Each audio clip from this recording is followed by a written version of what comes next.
അമേരിക്കയുടെ സുവർണ കവചത്തിന് എതിരു നിന്നാൽ കാനഡയെ ചൈന പച്ചയ്ക്ക് വിഴുങ്ങുമെന്ന് ഡൊണാൾഡ് ട്രംപിന്റെ മുന്നറിയിപ്പ്. ഗ്രീൻലാൻഡ് കേന്ദ്രീകരിച്ചുള്ള അത്യാധുനിക മിസൈൽ പ്രതിരോധ പദ്ധതിയെ എതിർക്കുന്ന കാനഡയുടെ നിലപാടിനെതിരെ രൂക്ഷ വിമർശനം. ചൈനയുടെ സ്വാധീനം വർദ്ധിക്കുന്നതിൽ ആശങ്ക രേഖപ്പെടുത്തി അമേരിക്കൻ പ്രസിഡന്റ്.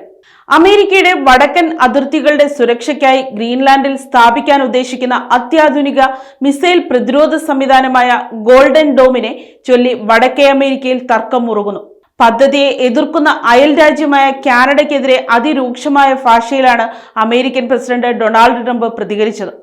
ന്യൂയോർക്ക് ഇക്കണോമിക് ക്ലബിൽ നടന്ന ചടങ്ങിലാണ് കാനഡയുടെ മെല്ലെപ്പോക്കിനെതിരെ ട്രംപ് ആഞ്ഞടിച്ചത്. താൻ വിഭാവനം ചെയ്യുന്ന ഈ സുരക്ഷാ കവചത്തിന് കാനഡ തടസ്സം നിൽക്കുകയാണെങ്കിൽ വടക്കൻ മേഖലയിൽ കണ്ടിട്ടിരിക്കുന്ന ചൈന കാനഡയെ അപ്പാടെ വിഴുങ്ങിക്കളയുമെന്ന് ട്രംപ് തുറന്നടിച്ചു. ചൈന അവരെ തിന്നുതീർക്കും എന്ന കടുത്ത പ്രയോഗമാണ് ട്രംപ് നടത്തിയത്.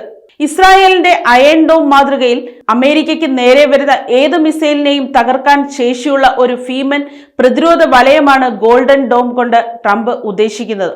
ഇതിനായി ഡെൻമാർക്കിന്റെ അധീനതയിലുള്ള ഗ്രീൻലാൻഡിനെ ഉപയോഗിക്കാനാണ് അമേരിക്കയുടെ നീക്കം. തന്ത്രപ്രധാനമായ ഈ മേഖലയിൽ അമേരിക്കയ്ക്കൊപ്പം നിൽക്കാൻ കാനഡ മടി കാണിക്കുന്നത് വലിയ വിപത്ത് ക്ഷണിച്ചു വരുത്തുമെന്ന് ട്രംപ് മുന്നറിയിപ്പ് നൽകി. ആർട്ടിക് മേഖലയിലെ മഞ്ഞുപാളികൾ ഉരുകുന്നതോടെ പുതിയ കപ്പൽ ചാലുകളും പ്രകൃതി വിഭവങ്ങളും ലക്ഷ്യമിട്ട് ചൈന ഈ മേഖലയിൽ പിടിമുറുക്കുകയാണ്. ഈ സാഹചര്യത്തിൽ അമേരിക്കയുടെയും കാനഡയുടെയും സുരക്ഷയ്ക്ക് ഈ പദ്ധതി അനിവാര്യമാണെന്നാണ് ട്രംപിന്റെ വാദം. നാറ്റോ സഖ്യകക്ഷിയായിരുന്നിട്ടും പ്രതിരോധ ചിലവുകൾ പങ്കിടുന്നതിൽ കാനഡ വിമുഖത കാണിക്കുന്നുവെന്ന പരാതിയും ട്രംപ് ആവർത്തിച്ചു.